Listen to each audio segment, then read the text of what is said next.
It was our desire to remind you that you are vibrational first, which means you got to pay attention to something other than what you're seeing and hearing and smelling and tasting and touching, because while that is vibrational interpretation, most people don't know that. So it was necessary to help you to understand that you are emitting a vibrational signal in order to help you to understand that your signal that you are emitting is being answered all the time, and that's what equals your life experience, period. Most humans don't know that, and in many cases don't want to know that, because they don't want to assume responsibility for what's coming, especially the parts they didn't want to come. Abraham, I'm sure I'm not the creator of my own reality. I would not have created that. And we say, we didn't say you did it on purpose, but you did do it. You did do it. Sounds a little blameful, doesn't it? You did do it. But when you realize that you have creative control of your experience, because you have vibrational control of your experience, because you have focused control of your experience, because you have the ability to focus, then you say, all right. But then when it's hard, you say, not all right. This shouldn't be this hard. This shouldn't be this hard. And then you say something, which is the last thing we ever want to hear from you. I'm not good at this. But you are good at it. You just don't know you're good at it. You just haven't practiced being good at it in the way that really gives you the clarity. And that's really what we're going to be talking about here today. If you've been following us for a while, you've heard us say that you are the creator of your own reality. Blah, blah, blah. Enough of that.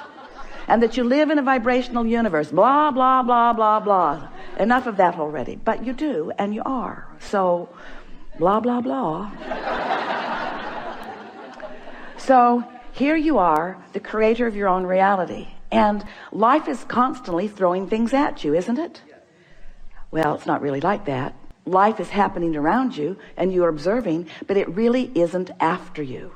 It's not testing you. It's not challenging you. It's just being around you for you to observe. It's just this magnificent palette for you to play in. So life is happening around you, and you are participating in it through your observation, through your memory, through your awareness, through your conversation. You're participating in it.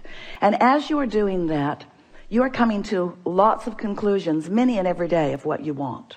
Because life helps you to know what you don't want. You know what you don't want. You know what you do want. You know what you don't want. You know what you do want. It's just this wonderful variety or contrast that helps you to come to important personal conclusions. So these conclusions happen within you, and we've been calling that step one, because the variety, the contrast that surrounds you, causes you to ask for what you want. Whether you use words or not, you just constantly keep coming to personal preferences. You were born like that. You've always been like that. You will never stop being like that. We want you to accept that you are like that. It's a good thing. Step one is a really, really good thing. You're asking constantly. It is the basis of the expansion of the universe. It's a wonderful thing. So you're asking, step one. Step two, not your work. That's where law of attraction and the source within you answers what you're asking for.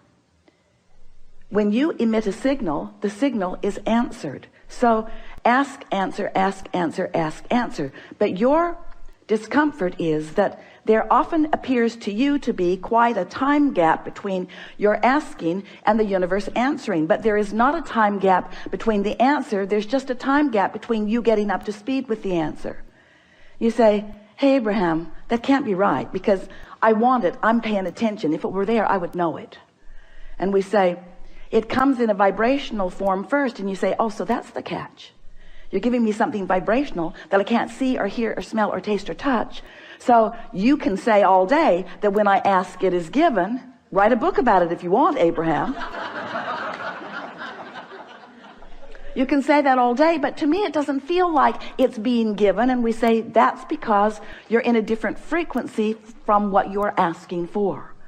You have to line up with what you're asking for. In other words, when you want more money because you clearly do not have enough, when you feel frightened or bound or in trouble financially or just not satisfied, when you feel that way, you are that way.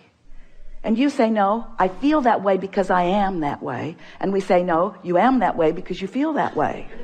In other words, it works differently than you think it does, but you've been observing it for so long, you don't know which came first.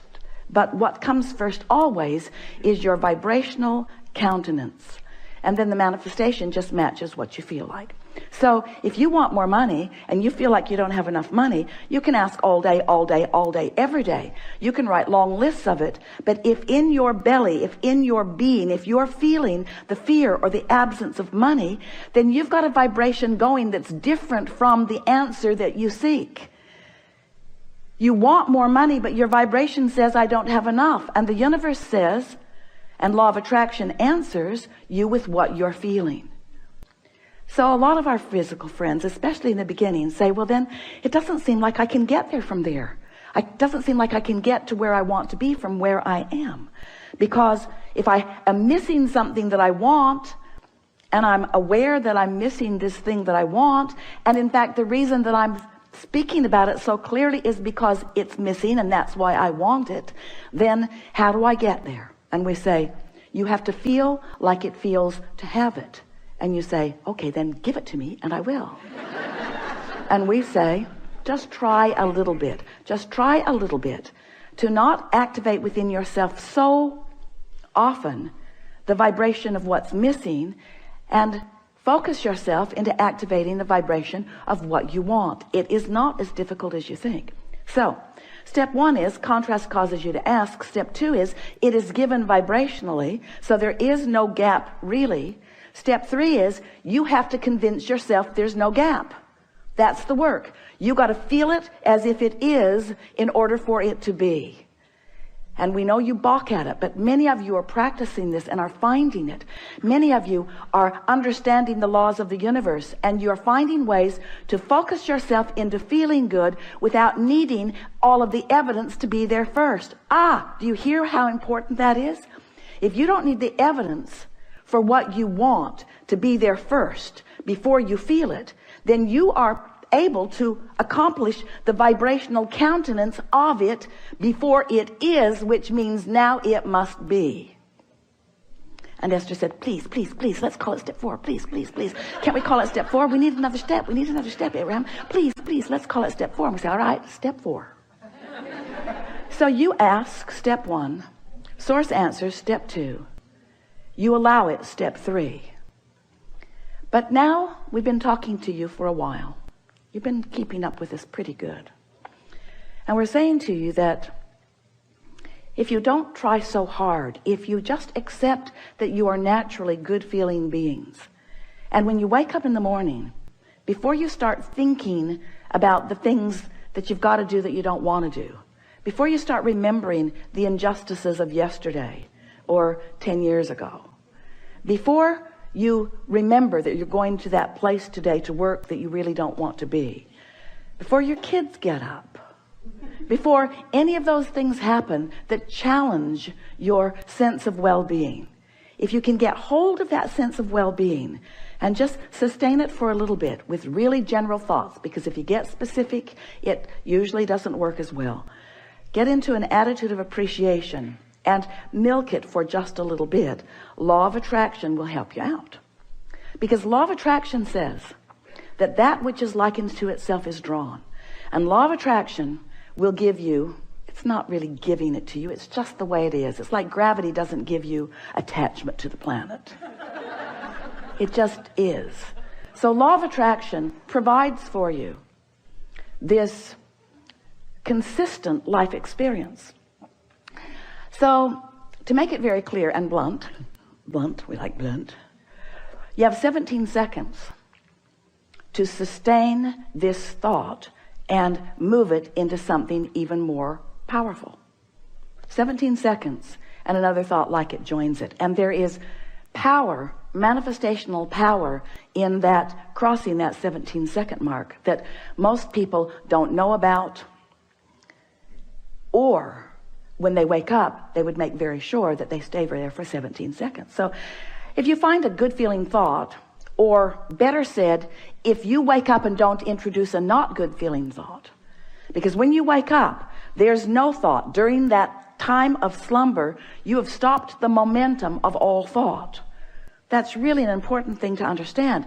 You don't know that mostly because you wake up and you start thinking so fast that you pick up your momentum right where you were and start it all over again.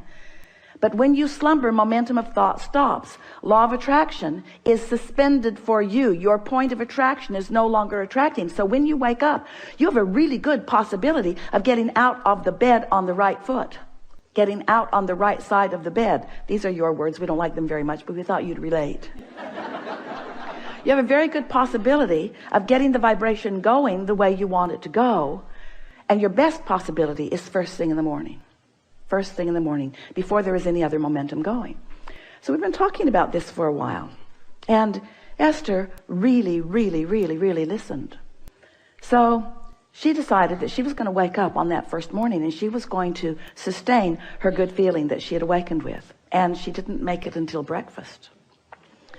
Quite annoyed with herself, which didn't help. But the next day, she tried it again and didn't make it much past breakfast. Then she discovered that if she just wouldn't read her email, it would help. So her dominant intent became to sustain this feeling of well-being as long as I can. Just sustain it. And what she began noticing about the second week and third week and fourth week of doing that was that not only was it easy to find and maintain that frequency of feeling good, but there were all kinds of other benefits that began coming to her that these words won't give to you. You have to do it and find it yourself, because words don't teach. So we're just explaining to you what Esther experienced. She found a new clarity that was not within her before. She found a sort of stable ride. She remembered Jerry's story of shock absorbers. He used to tell a story about he got a new car. He was test driving it. It was a beautiful Cadillac, and it was in San Diego. And the salesperson took him down a road that Jerry thought no nice car should ever be on. And he was amazed at the ride that that car gave him, even on a very bumpy road, because the suspension system, the shock absorbers were such that even though there were bumps in the road, he did not feel them in that car. And he used that analogy always, and it's the same analogy that we're offering to you here. When you find vibrational alignment with who you really are, and you sustain it for a period of time, what happens is you get shock absorbers. So even though the same sort of things may be happening around you, you might even see some of them, although law of attraction makes it less and less likely that you're going to participate on any personal level with anything unwanted once you begin sustaining this vibration of well-being. But the whole point of all of this, we don't want you to become so vibrationally snobbish. Esther says, I'm a vibrational snob. I like clarity and I will not accept confusion. But when you care about how you feel and you practice it until you're in this place where you are sustaining it more consistently, then you don't feel like you felt before. You know how when you first start knowing that you are the creator of your own reality, and you get feeling pretty good, and then someone says something that takes you away from your good feeling, and you think to yourself, I'm never talking to you again. I'm going to avoid you. You are a downer. But then you find yourself in a sort of state of avoidance everywhere. You can't watch television. You can't really go out in the world. You have to give your children away. You just can't barricade yourself into enough solitude to really maintain the vibration, and you give up so much by trying to do that. The benefit of alignment shouldn't have to pay the price of being a hermit. You should be able to practice your alignment until you're so good at it that you can go anywhere, be anywhere with anyone, and maintain your vibration. And let's call that step 4. Because Esther wants to.